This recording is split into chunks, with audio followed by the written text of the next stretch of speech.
Olá, eu sou o Giovanni de Souza. Este é o segundo trimestre de 2022 da classe de juvenis, uma viagem pelo Novo Testamento. Esta é a lição número 13, o livro da minha vida. Toda escritura divinamente inspirada é proveitosa para ensinar, para redarguir, para corrigir, para instruir em justiça. 2 Timóteo capítulo 3, versículo 16.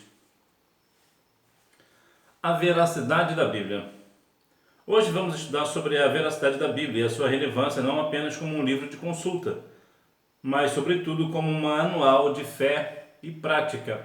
Nós devemos sempre estar consultando a palavra do Senhor para mantermos uma vida correta diante de Deus e da sociedade, diante dos homens. Veja que a Bíblia é um livro completamente verdadeiro. Entre uma coisa e outra, muitas das vezes, muitas situações que a Bíblia relata para nós é aprovado e melhor, nem aprovado, é testificado por alguma parte da ciência, arqueologia, entre outras coisas. E até mesmo a questão da astronomia também. A astronomia, ela de fato, ela prova a situação que aconteceu com Josué. De fato, a astronomia, ela testifica que de fato o Sol parou. Então veja que isso é uma das partes da ciência que prova a veracidade da Bíblia. De fato, a Bíblia ela é fidedigna. Entre uma coisa e outra, a restauração geográfica e política da nação de Israel, cumprida em 1948, é um dos eventos que apontam o cumprimento de profecias bíblicas anunciadas séculos antes. Veja que aconteceu algo, que isso aqui foi em 14 de maio de 1948, na Assembleia Geral da ONU, na Organização das Nações Unidas, e é sempre bom deixar claro que as pessoas, de modo geral, né, a Assembleia de Deus costuma muito dizer uma coisa que não é verdade, que Oswaldo Aranha deu o voto de Minerva para Israel se tornar a nação. Isso não é verdade. Oswaldo Euclides de Souza Aranha, ele teve muita importância na Assembleia Geral da ONU, desta Assembleia Geral da ONU de 1948, mas ele não deu o voto de Minerva, até porque não precisou do voto de Minerva. O Estado de Israel foi proclamado com 33 votos a favor e 13 contra, portanto ele não precisava de dar voto de Minerva.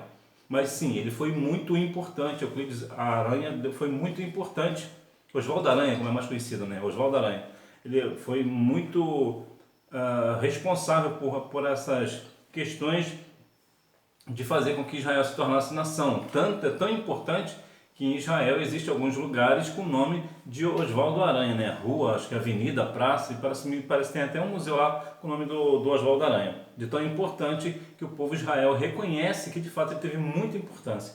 Mas, mais uma vez, confirmando, Oswaldo Euclides de Souza Aranha não deu o voto de Minerva.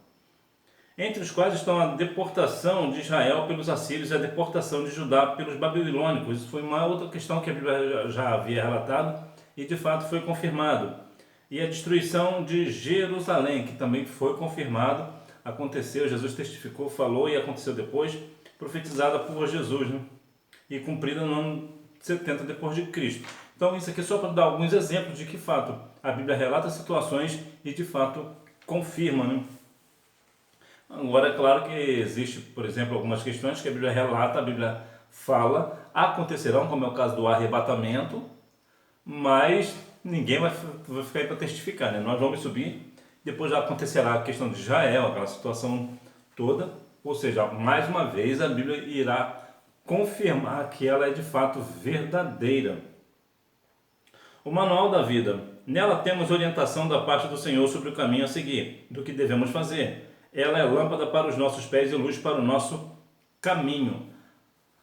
A palavra do Senhor, ela sempre nos dará um norte acerca do que nós temos que fazer. Ela é o manual da vida, né? O manual, o que você tem que fazer, o que eu tenho que fazer. Quando nós analisamos as Escrituras, aplicamos a Escritura, cremos que nela há a vida eterna, é assim que nós seremos. Teremos uma vida eterna. A Bíblia nos traz muitas questões, os conselhos do Senhor nas Escrituras Sagradas, sobre a questão de nós escolhermos entre o bem e o mal, a morte e o mal, bênção e maldição, e a palavra do Senhor vai sempre nos dar um norte. Ele põe sempre as duas escolhas, o Senhor sempre nos dará duas escolhas, e nós é que vamos escolher. E como é que eu vou escolher o caminho certo? é só eu me basear pela palavra. Quando eu tenho a palavra do Senhor como minha regra de fé e prática, a minha vida é uma vida verdadeira, a minha vida estará diante do Senhor com veracidade. Por quê? Porque eu estou indo pela palavra, eu estou sendo instruído pela palavra. Então nós precisamos continuar compreendendo que a Bíblia é o manual da vida e ela nos dá a instrução para a nossa vida, útil para nossos dias. As Escrituras, em sua totalidade e inspiração, são proveitosas, entre outras coisas, para ensinar, para redarguir, para corrigir, para instruir em justiça. Por que muitas situações hoje acontecem? Porque hoje as pessoas, pessoas aqui no modo geral, né, estão se distanciando da palavra. Antes se falava da Bíblia até nas escolas públicas. Hoje em dia não se fala mais porque eles falam que a Bíblia é um livro completamente desaprovado, é um livro atrasado, antiquado, etc, etc. Mas na verdade a Bíblia ela é a palavra de Deus. Alguém crendo ou não, ela é a palavra de Deus. A pessoa aceitando ou não, ela é a palavra de Deus. Agora de fato é um livro que, como é o livro mais vendido e mais lido do mundo também, é o mais distribuído gratuitamente em todo o mundo, a Bíblia ela é verdadeiramente como um livro, ela é de fato algo extraordinário, é extraordinário. Entretanto, algumas pessoas, principalmente os ateus, eles têm uma tendência de pegar textos isolados para confrontar a Bíblia e assim querer colocar dúvida na palavra. Eu particularmente, eu não discuto com ateu. E por que eu não discuto com ateu? Porque ele tem todo o direito de ser ateu. Agora, quando um ateu vier falar comigo a respeito da palavra, a primeira coisa que eu vou perguntar é se ele crê na palavra. Se ele não crê na palavra, para que eu vou ficar falando? Porque quem convence o mundo do pecado, da justiça e do juízo é o Espírito Santo e não eu. Então eu não vou perder o meu tempo com pessoas que não querem aceitar a palavra. E por que isso? É claro que eu vou orar, vou fazer talvez até um propósito para que Deus toque no coração dele, mas a grosso modo ele tem o direito de ser ateu. Agora, de contrapartida, se ele é ateu, por que ele lê tanto a palavra? Por que ele tem tanta sede de querer provar que Deus não existe? Ora, se para o ateu Deus não existe, então por que ele tenta provar que Deus não existe? Quando um ateu tenta provar que Deus não existe, na verdade ele está provando que Deus existe. É simples assim. Mas por que isso? Porque eles querem a todo custo fazer com que as pessoas não creem na palavra. E hoje, por qualquer dúvida que apareça na palavra, até os cristãos, muitos cristãos estão criando dúvidas acerca da palavra. Ainda mais o mundo lá fora. Então o mundo lá fora, por qualquer situação, por qualquer erros de tradução ou coisas do tipo, do gênero, o que eles fazem? Ah, não, a Bíblia está errada. E é muito estranho os argumentos que eles usam para a palavra, que eles falam assim: ah, eu não creio na palavra porque foi escrita por homem. Tá, ok, a Bíblia foi escrita por homem, ok. E você não acredita por isso, ok. Então por que você acredita na ciência, que também a ciência foi escrita por homens? Viu como não tem sentido? Não faz sentido? Então, não há como... E outra coisa também que eles falam que a Bíblia não é verdadeira, porque tem muitas coisas da Bíblia que a própria Bíblia não dá uma resposta e nós não temos uma resposta. Então a ciência também não existe, porque tem muitas coisas na ciência também que a ciência também não prova, ela não consegue testificar, ela não consegue provar nada. Tem muitas coisas a respeito da ciência que a ciência não consegue solucionar. Então, por conta disso, não existe. Por exemplo, vou dar aqui uma situação melhor. Por exemplo, então a matemática não existe. Por que a matemática não existe? Porque ninguém nunca consegue achar o número do pi. Simples assim. É um número infinito, então não existe, porque não existe um número exato, então a matemática não existe. Então eles usam argumentos que não são na verdade argumentos, é algo que eles querem crer e não querem crer na palavra, é o direito deles. Agora, nós como cristãos, como nós bem sabemos, nós sabemos que a palavra do Senhor ela é verdadeira, ela é digna de toda a aceitação e nós continuamos salvos porque cremos na palavra do Senhor. Para concluir, Jesus é a própria palavra, o verbo de Deus.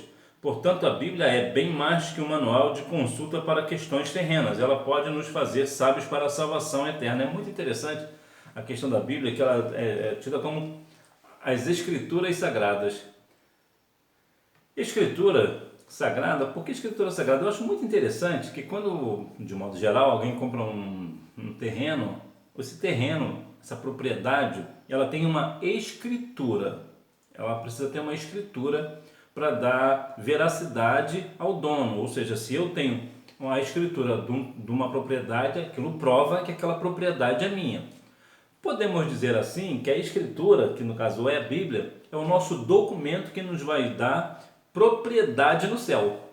Nós teremos, vamos botar assim, né, um terreno lá no céu. Nós sabemos que não é assim, nós sabemos que todo o céu será pelos santos, pelos anjos, pelo Senhor, pela presença, mas só para a gente dar uma noção, ter um exemplo aqui prático, é a questão da Escritura nos dá direito à propriedade no céu.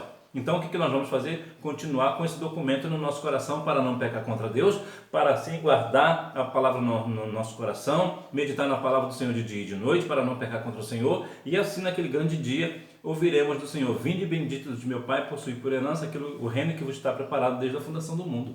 Mateus 25, 34. Hora da revisão. Número 1. Além de um livro de consulta, sobretudo como um manual de fé e prática. Número 2. O povo hebreu, judeu. Número 3. A restauração geográfica e política da nação de Israel. Isaías 66, 8.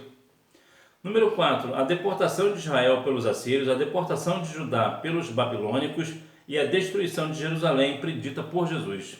Número 5. Para ensinar, redarguir, corrigir e instruir em justiça. Então, que nós venhamos a cada dia mais crer na palavra de Deus. É o livro da minha vida, né? Que nós venhamos a cada dia mais consultar a palavra de Deus quando nós tivermos dúvida. E se porventura nós não encontrarmos na palavra, vamos chegar ao nosso pastor, ao nosso professor e perguntar, vamos procurar, vamos questionar a respeito da palavra para aprender da palavra e não questionar a palavra a fim de desacreditar na palavra, mas vamos compreender, vamos questionar para aprender a palavra. Então, quando nós questionamos alguém, sabe, um teólogo, um pastor, que tem um nível elevado de conhecimento e ele traz para nós o ensinamento da palavra, nós crescemos na graça e no conhecimento do nosso Senhor e Salvador Jesus Cristo, e assim nós continuamos firmes na palavra. Que Deus em Cristo continue abençoando a sua vida, que você tenha uma boa aula e não deixe de ir à escola bíblica dominical, até porque quem faz a escola é o aluno. Tchau!